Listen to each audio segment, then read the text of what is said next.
armonizando tu ser con la palabra de Dios. Vamos a estudiar el primer libro de los Macabeos.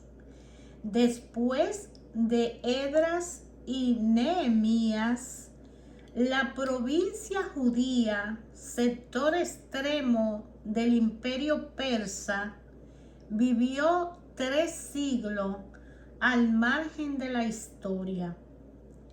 Los de mayor iniciativa se dedicaron al comercio y salieron de su país para establecerse en todos los centros urbanos alrededor del mar Mediterráneo.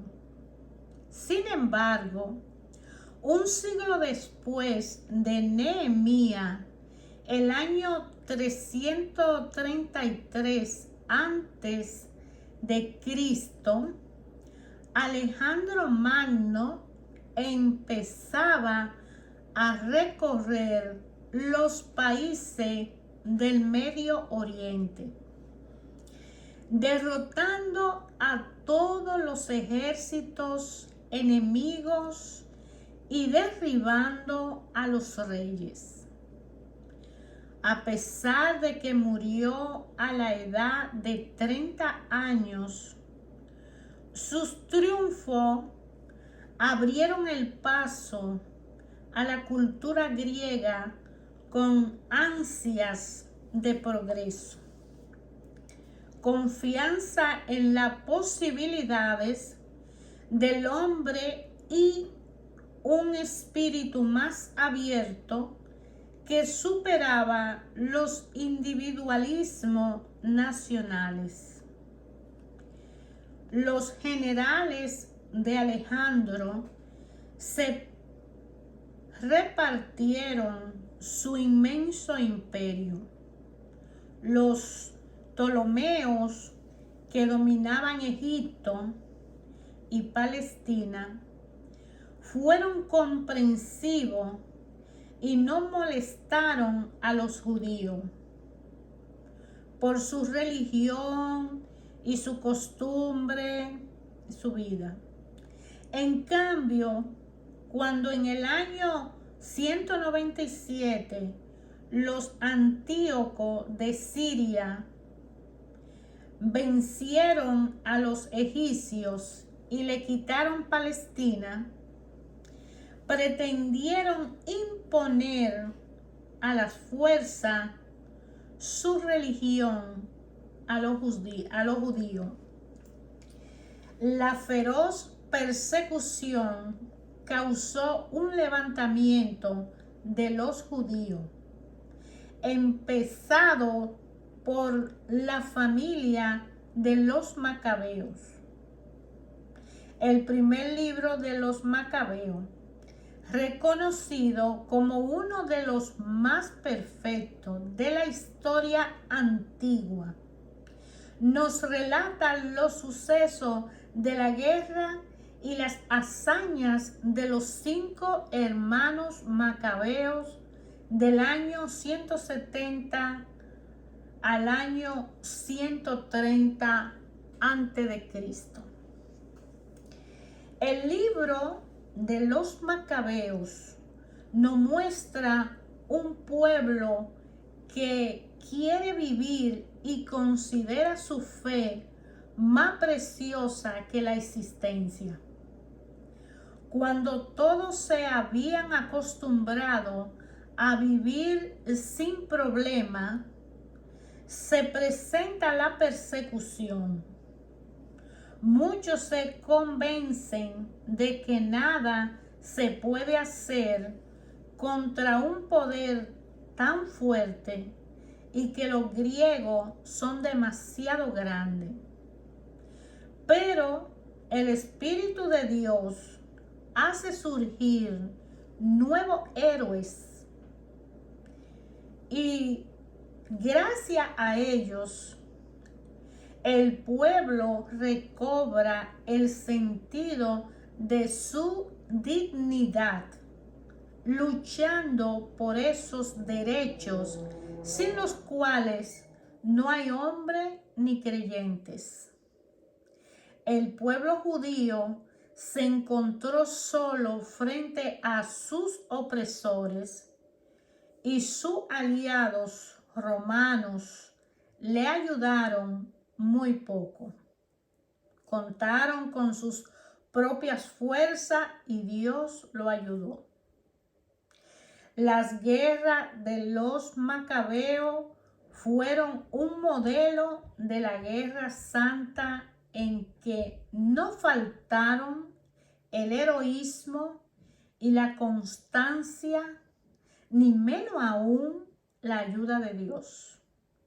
Pero también demostraron que la guerra santa no resolvía todo. Arrastrado por los problemas militares y de ahí por los juegos políticos, los descendientes de los macabeos se materializaron muy pronto hasta llegar a ser unos gobernantes sin fe ni moralidad. En el primer capítulo de este libro que le invitamos a leer, vemos que Alejandro Magno empieza con una victoria de los macedonios y que su hijo Filipo, el cual saliendo de Grecia derrotó a Darío, rey de los persas y de los medos, y reinó en su lugar.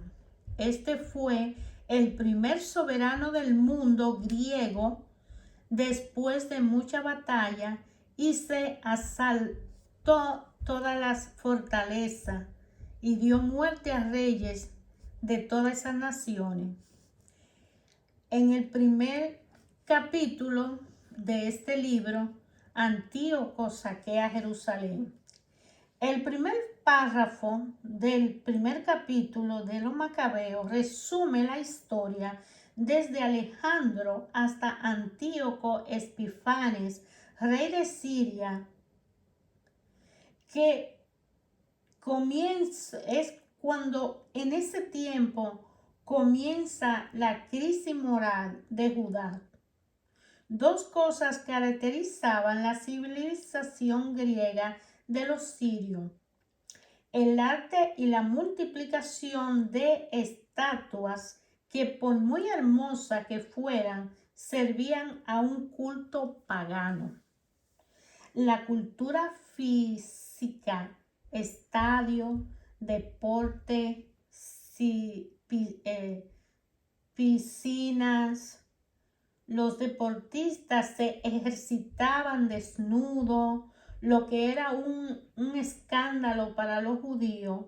Esto explica que los que tenían vergüenza de aparecer como judíos se hicieran reemplazar gracias a una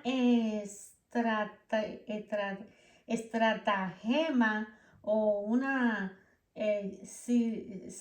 cirugía. El prepucio que le faltaba después de la circuncisión, de manera que lo querían transformar a otra personalidad del pueblo de ellos. En este capítulo presenta las dos partes principales de la crisis. Una crisis moral, que es cuando los judíos están en contacto con otra civilización más avanzada, pero pagana. De ahí la estatua, practicaban en un gimnasio películas hechas físicamente de peleas.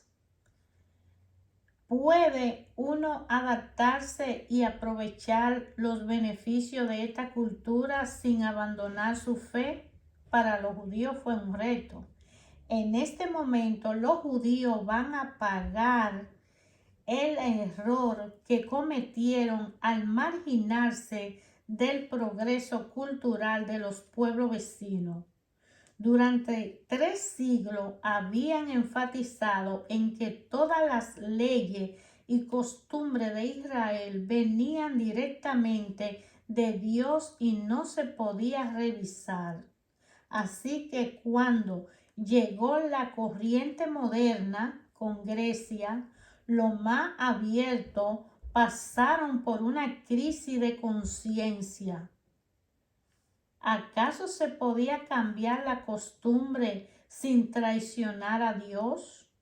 Era una mortificación mental. Pero era tan difícil abrirse a la civilización griega sin pasar por renegado de fe, que los que querían ser modernos no solamente cambiaban su modo de vivir, sino que también abandonaban su religión, pensando en lo que ocurre en nuestros días cuando jóvenes educados en colegio o parroquia demasiado conservadora descubren una modernidad que los entusiasma. Eso pasó con los judíos cuando los griegos llegan a plantarse en su tierra. Luego viene la persecución organizada. Los reyes prepotentes quieren unir a todos los grupos de su imperio. La religión divide, dicen ellos. Más aún le parece peligrosa la conciencia de los hombres libres. Por eso los reyes luchan contra los que pretenden servir a Dios y seguir su conciencia. Inquietud del pueblo. ¿Hasta dónde puede uno aguantar el sabotaje y la burla contra la práctica religiosa? Se habla de los ídolos de los invasores por ahí en el 1054, lo que significa la expresión hebraica abominación de la desolación, mencionando también por Daniel en el 9027. Así se designa un altar pagano construido sobre el antiguo altar del templo. Jesús da a esta expresión una nueva significación en Marcos 13:14. En el capítulo 2 habla de la rebeldía de Matatías. Después de la persecución religiosa que tuvieron los judíos por lo griego,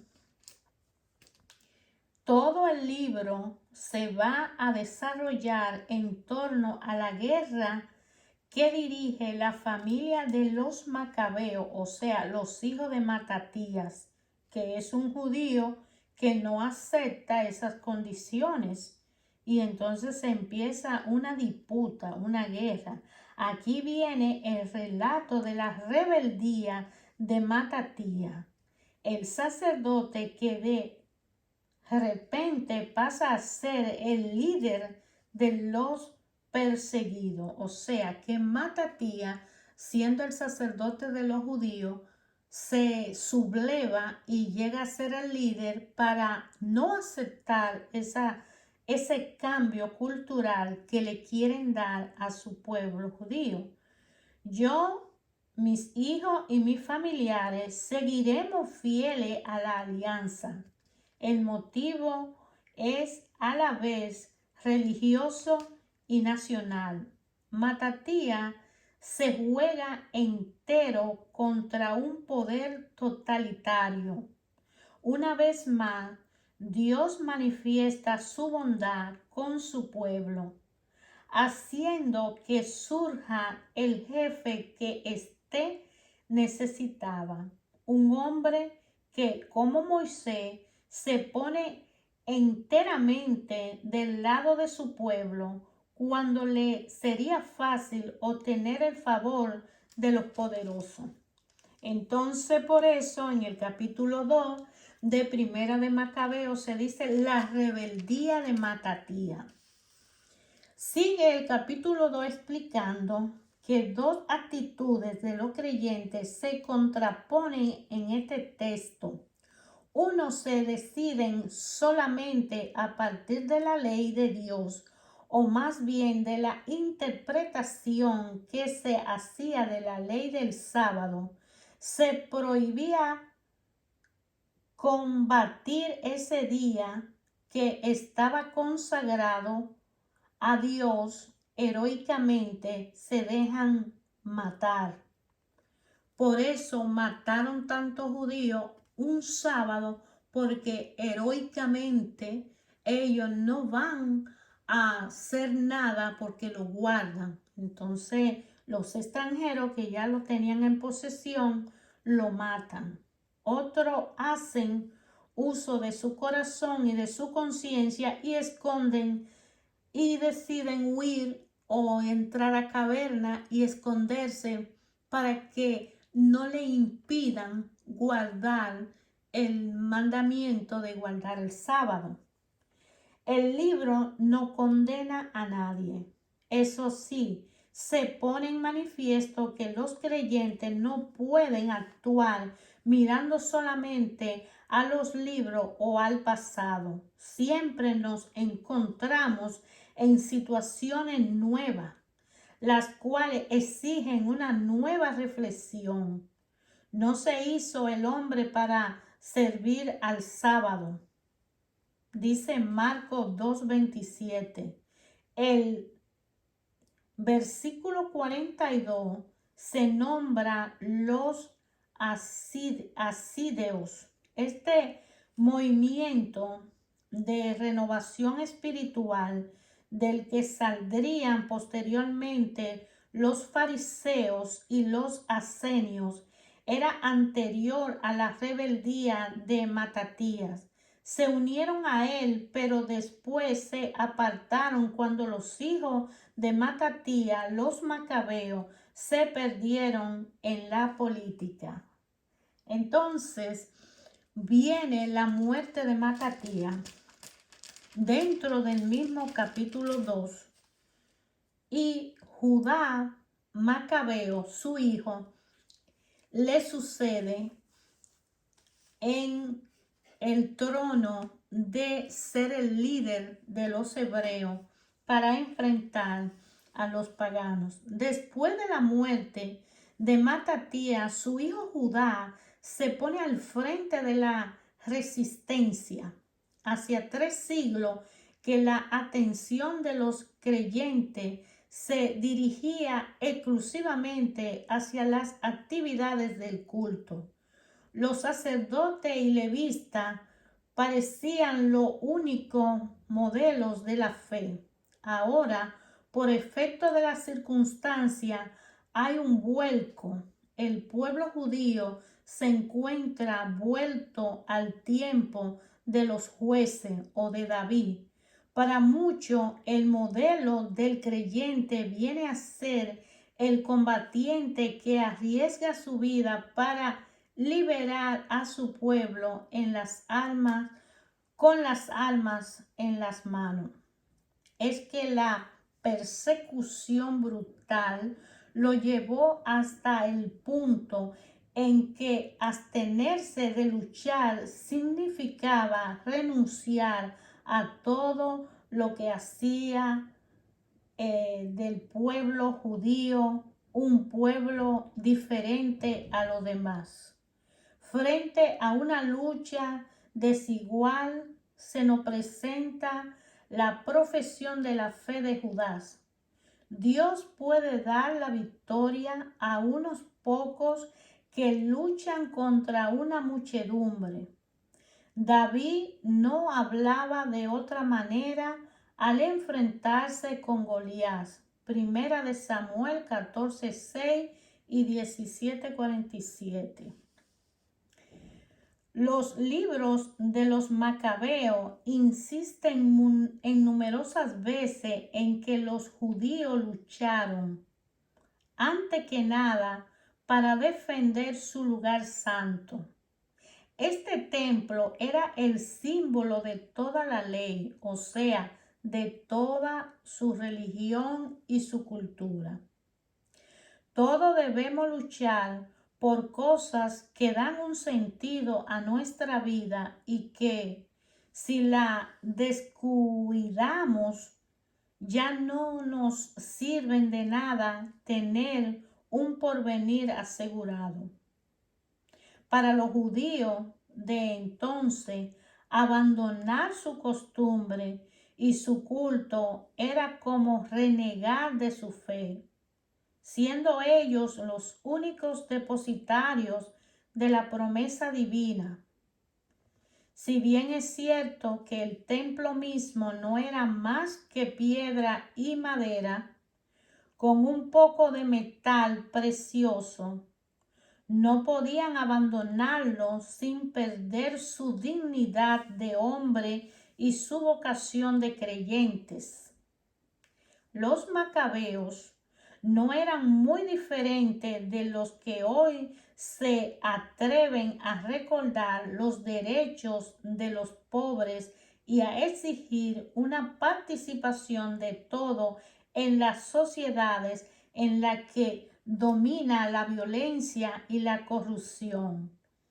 Se la juzgan por conseguir medidas políticas, pero al hacerlo defienden su propia fe, porque si callaran perderían su dignidad de hombre y renegarían del espíritu de justicia y de libertad.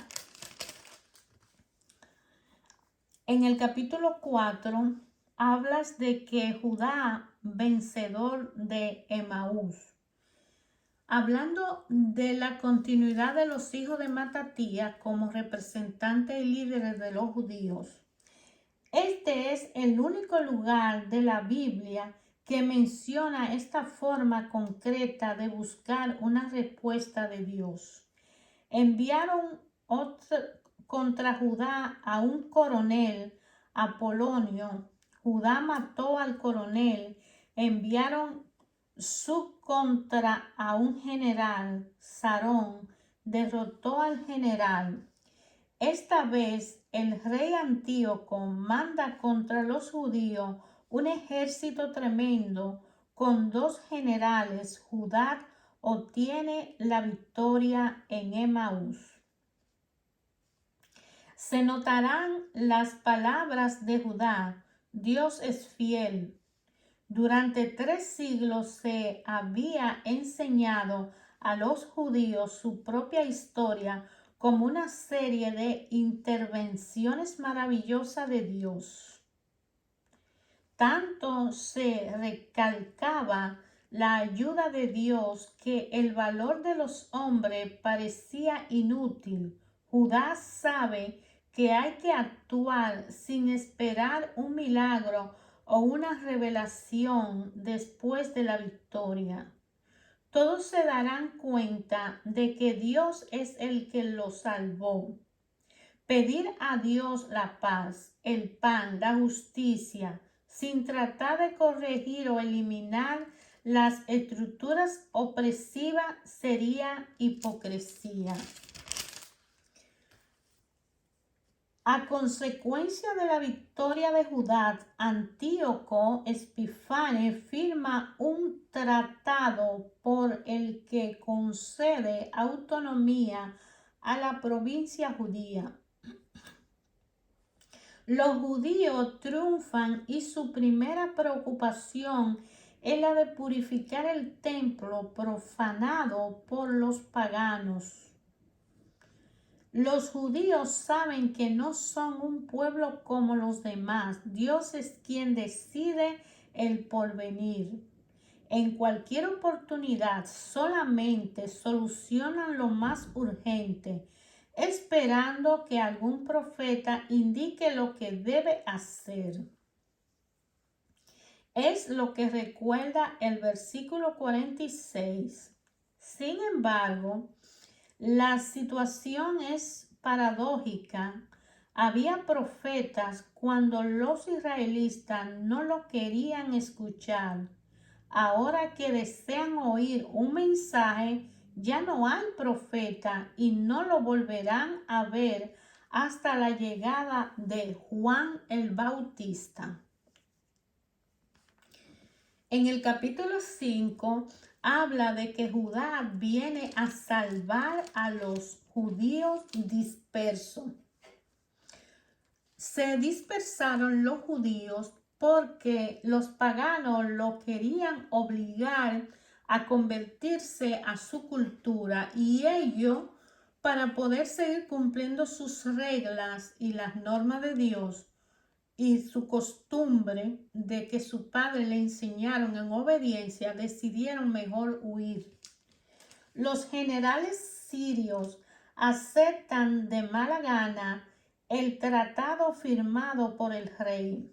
En los términos, vecinos alientan la persecución contra los judíos que allí vienen en grupo, a veces muy numerosos.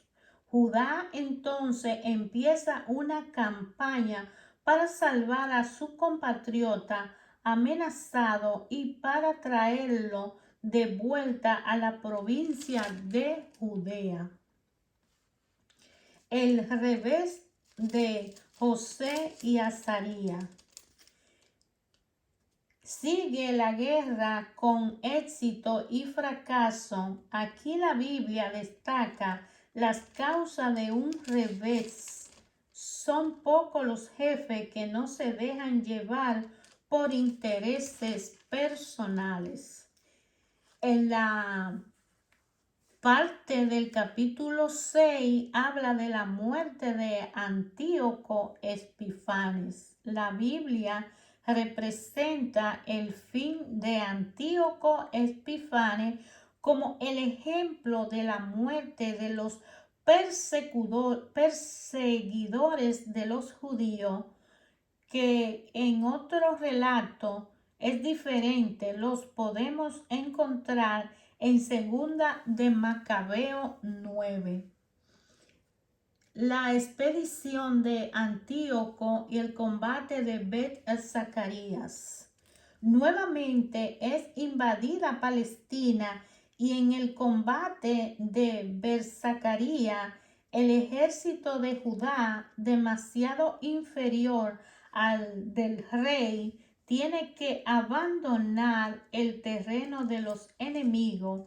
Sin embargo, 2 años después, el rey hace las paces y confirma la libertad religiosa de los judíos. Sigue el cese de las hostilidades. Cesan las hostilidades en el momento menos esperado y se reconoce a los judíos el derecho de seguir su religión. La resistencia de un puñado de héroes ha conseguido este primer resultado y logra dar un vuelco a la historia del pueblo judío. Para el capítulo 7 de Primera de Macabeo, estamos leyendo la expedición de Bacchedis y Nicanor. Y viene la derrota de Nicanor, y ya para el capítulo 8 la alianza con los romanos. Los profetas habían insistido en que el pueblo judío, por ser el pueblo de Dios, tenía que confiar en él sin buscar otras ayudas. Era de confiar de Dios el tratar de hacer alianza con los pueblos paganos. Judá tiene un criterio diferente y busca la alianza con los romanos. Y dentro de las reglas, Dios le dijo que no se aliaran con nadie, que él era su director. Por una parte, la primera victoria habían alentado grandes esperanzas. Después, el exilio de judío nunca había recuperado su autonomía y ahora a Judá y a sus compañeros le parece llegada la hora de restituir el antiguo reino de Salomón y de David, buscando la ayuda con los romanos. Por otra parte, Judá admira la organización y el poder de los romanos y piensa que su protección favorecerá el restablecimiento del reino de David. Pero los profetas tenían la razón, los que buscan el reino de Dios y la justicia no deben poner su confianza en los ricos y poderosos. Los romanos, que tanto admiraban a Judá, se volverán enemigos y 2 siglos después, en tiempo de Jesús, destruirán la nación de judía. Destruyen la nación judía. Y viene la muerte de Judá porque lo traicionan. Viene a continuación el relato conmovedor de la muerte de Judas, hijo de Matatías, en los Macabeos. Este muere con la aureola de su fe y de su heroísmo, semejante a muchos que esperaban la restauración de Israel y murieron por esa esperanza. Podemos ver una gracia de Dios para con él en esta muerte prematura. El camino que había empezado por motivo de fe desembocaría más tarde con su descendiente en los judíos, en los juegos sucios que acompañan habitualmente al poder político.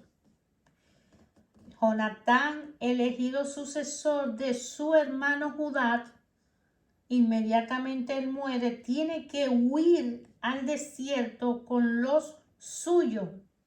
Envía a su hermano Juan con el equipaje para ponerlo en lugar seguro de otro lado del Jordán. Allá, con víctima de una emboscada, Jonatán a su vez pasa al otro lado del Jordán para vengarlo. Cuando vuelve, Baquidés y su ejército han pasado detrás de él y le cortan el acceso al río. Sin embargo, logran romper la línea enemiga y pasan a nado. Baquidés reconoce su fracaso y entonces viene la guerra entre Alejandro y Demetrio. Para el capítulo 10, frente a Demetrio, Jonatán representa a los judíos. Pero, ¿con qué título? Pues los judíos no habían tenido reyes después del destierro y además no habían reconocido a ningún rey que no fuera descendiente de David. Desde Esdras y Nehemías, los sacerdotes eran los que dirigían la comunidad judía. Jonatán, pues, debe ser sumo sacerdote para representar a su pueblo y va a recibir este cargo de Demetrio, que es de los paganos, porque los paganos estaban manejando y gobernando la tierra de los judíos. Algunos se habían ido al exilio, pero otros estaban ahí. Esto origina una crisis de conciencia a los judíos porque uno no se podía proclamar sumo sacerdote, sino que debía hacerlo por derecho de familia. Eso se ve en Levítico 8. El nombramiento de Jonatán fue causa de una división de los judíos más religiosos. Muchos se opusieron, entre ellos a asideos, de los que saldrían posteriormente el partido de los fariseos. Entonces de ahí ellos hacen divisiones, porque al unirse con otros poderosos políticos que no eran de su cultura, pues hicieron unas mezclas y fueron cayendo de pecado en pecado, de violación en violaciones de las reglas, las normas y las leyes que sus padres le dejaron, le ordenaron mandar siempre, para que no cayeran en manos de extranjeros y pudieran mantenerse protegidos por el Padre Dios.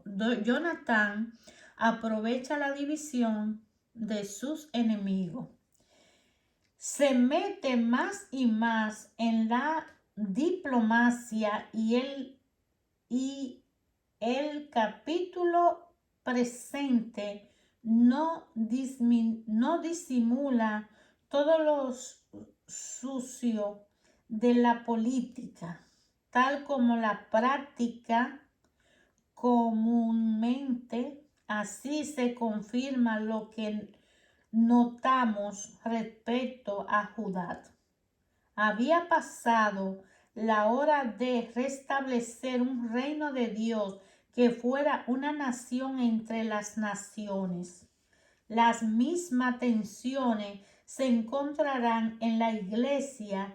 Es misión del cristiano actuar en la política para ser fermento en la masa, a pesar de que siempre se encontrarán tentaciones y errores en medio de mucha gente sin escrúpulo. En cambio, la iglesia debe tener cuidado de no volver a buscar su éxito comprometiéndose con fuerza partidista de la política, pues su misión propia no se confunde con ningún programa político. Además, la iglesia no puede clasificar a los hombres en buenos y malos, aliados y enemigos, por su diversa participación en las luchas sociales. Y en el capítulo 10 vemos esa disputa y esas mezclas paganas de politiquerías y diferencia en la fe de ellos, en la cultura y en manejarse a través de engaño y fraude que existe dentro de la política. Las leyes de Dios están fuera de manejarse en politiquerías de partidos y de ricos que manejan una masa pobre. Jonatán renueva la alianza y cae preso. Después de Judá y de dos más de sus hermanos ser líderes de los judíos, ellos siendo hijos de Matatías, el sacerdote que se declaró líder de los judíos en los tiempos de los macabeos, Jonatán es uno de ellos y muere en la guerra de la liberación. Lo reemplaza el último de los hermanos llamado Simón. En el libro sigue relatando el gobierno de Simón y sus hechos hasta el año 134 a.C., en que fue asesinado, también porque se alió y lamentablemente pues el más débil va a caer y muere. Simón sucede a Jonatán. Simón tendrá éxito en su guerra, aprovechará con mucha habilidad las rivalidades entre los varios soberanos que luchan por sentarse en el reino de Persia. Su éxito y la paz que logrará ahogarán en parte el entusiasmo de la fe que había organizado la guerra de la liberación.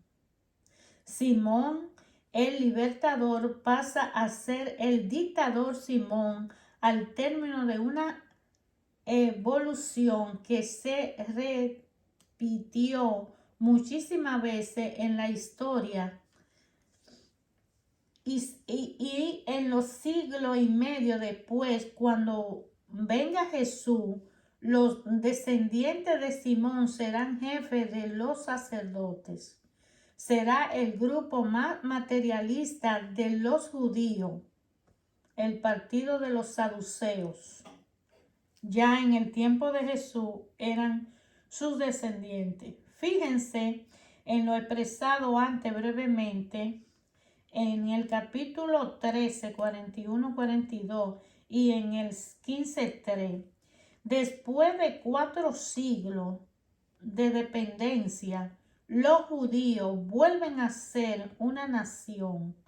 Esta experiencia tan nueva y tan explícita, porque siglo y medio después, en términos de Jesús, le era imposible soportar nuevamente la dominación romana.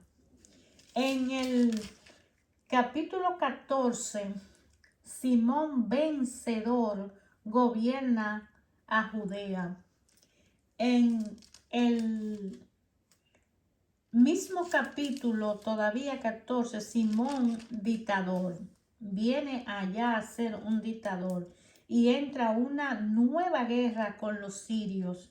Y Simón es asesinado a traición. De manera que en el primer libro de los Macabeos vemos la historia de los hijos de Matatía gobernando al pueblo judío que ya estaba disperso bajo el dominio de los paganos, que empiezan a tratar de cambiar su costumbre, sus leyes y hacerlo convertirse a las tradiciones de ellos, cuando viene a gobernarlos directamente el rey Alejandro Magno y Antíoco, y se abren a hacer negociaciones con Roma y empiezan a morir los líderes judíos y todos están peleando por una tierra, un terreno y un reino, y profanan el templo. Luego lo recuperan con intereses políticos, habladuría, de manera que es una historia de cómo ellos mismos se dispersaron, estaban desunidos, trataron de tener un líder, no pudieron conseguir un fiel líder. Ya los profetas no existían porque ellos mismos lo habían prohibido, y se salieron de una de las reglas de la ley de Dios, que le mandaba a que no se asociaran con pueblos extraños, ni que se unieran a ellos, ni hicieran negociaciones con gobernantes políticos de otras naciones, que se mantuvieran esperando la orientación de Dios Padre que le iba a hablar. De manera, hermanos, que te invito a leer la palabra de Dios, a estudiarlas, las escrituras, y a leer la historia de los anteriores que habitaron la tierra, en la historia de la Tierra Santa, desde donde Dios permitió que un grupo de hombres elegidos se mantuvieran fiel a su palabra. Como la mayoría de nosotros somos alejados y descuidados, y a veces no tomamos muy en serio la grandeza de Dios Padre, aunque nuestros padres nos hayan educado en una forma, pues cuando crecemos intentamos actualizarnos al modernismo, y muchas veces, si no somos firmes en la fe, nos desviamos. Yo invito a descubrir qué dice la palabra de Dios en el corazón tuyo cuando tú la lees, y a que sepa que Dios está contigo siempre, y que si tú obedeces al Señor con alegría y confianza, Él dará lo que tú necesites para que tú puedas cumplir con la voluntad que Él quiere, y que cada uno de nosotros debe actuar de acuerdo a la voluntad del Padre. y que Dios siempre está de parte nuestra. Él desea que tengamos éxito en todos los propósitos de nuestra vida y Él demostrará su poder si tan solo nosotros confiamos en Él y si nosotros permanecemos en su senda que Él ha dispuesto para cada uno de nosotros. Él va a hacer grandes cosas. Dios puede hacer muchísimo más por cada uno de nosotros, que todo lo que nosotros podamos imaginar en nuestra mente es poquito por el poder que obra eficazmente en la grandeza de Dios. Y por ende, en nosotros si creemos en Él y su gloria, como lo dice Efesios 3, 20, 21, y que no estamos solos, podemos pedir la ayuda de su Espíritu Santo, que es una chispa divina que está dentro de nosotros. Y esa chispa divina viene y se hace presente en nuestra vida y crece grandiosamente, dándonos frutos hermosos. El Espíritu de Jesucristo vive en cada uno de nosotros. Véalo también en Gálatas 2:20, y de manera que si nosotros a través de Jesucristo podemos llegar al Padre, pues debemos convertirnos a Jesucristo. Y Dios anhela bendecirnos. Cuando nos convertimos a Él, como dice Isaías 30:18, conviértete a Él y Él te va a bendecir. Él ha prometido darnos todo lo que nosotros vayamos a necesitar si nosotros lo seguimos. De manera que Filipenses 4:19 lo dice y nos lo recuerda en todo momento. Él te va a dar lo que Él te promete. Él hará lo que prometió. Dios quiere que su gracia se desborde sobre cada uno de nosotros. En 2 Corintios 9:8 también nos lo deja saber. Te voy a dar toda la gracia que hay en mí a ti. Y eso debe ser tremendamente divino y hermoso, recibir tanta bendición y tanta gracia. Dios insta a confiar en Él. Él nos ama con un amor eterno, un amor poderoso. Proverbios 5, 6, Proverbios 3, 5 y 6 dice que Dios nos motiva a confiar en Él, que no nos olvidemos que vale la pena refugiarnos en Él. Cuando un pueblo, cuando una nación, cuando un hijo de Dios, cuando nosotros, cuando yo me aparto de Dios, empiezo a caer en el primer libro de Macabeo, que creyendo que otro me va a dar mejor resultado, que mantenerme firme en la fe en que Dios proveerá para mí, me voy a buscar una ayuda externa y cometo el error de no consultar esa divinidad tan grande que es Dios Todopoderoso y preguntarle, ¿tú quieres esto para mí? O ponernos en el lugar de Jesús y preguntarnos, ¿qué haría Jesús si tuviera en mi lugar y tuviera que hacer esto? ¿Qué haría Jesús si tuviera en mi lugar y tuviera que decir? ¿Qué diría Él si fuera Él el que tuviera en mi lugar? O sea, que de una forma extraordinaria y grande, nosotros somos dichosos porque tenemos a Jesucristo como nuestro guía, Salvador, y el camino y la luz que nos lleva al Padre. Y somos dichosos y tremendamente agraciados de tener la chispa divina del Espíritu Santo dentro de nosotros, aún siendo pecadores. La misericordia de Dios es grandiosa, pero para que actúe esa chispa divina, para que ese Espíritu Santo venga a nosotros y nos socorra y nos guíe y nos consuele, necesitamos tener una conversión personal y particular con Jesucristo, aceptarlo como nuestro Señor y Salvador, recibirlo, abrirnos a Él, abrir la puerta para que Él entre y se siente con nosotros y entregarle todo nuestro ser, y Jesús se encargará de conectarnos directamente con el Padre, y esa chispa divina de su Espíritu Santo capacitará cada momento de nuestros días con los dones y carisma necesarios para mantener una relación personal con el Padre y el Hijo, de manera que buscar del extraño, buscar del político, buscar del otro, sin antes haber buscado del Padre, de pedirle al Padre, de entregarnos al Padre, de recibir al Padre a través de su Hijo, porque solo y a través de Él no puede oír, no puede aceptar, no puede ayudar. Nadie va al Padre sino a través del Hijo. Yo, tú, todos tenemos que buscar al Hijo y decirle: aquí estoy, recíbeme, me entrego a ti.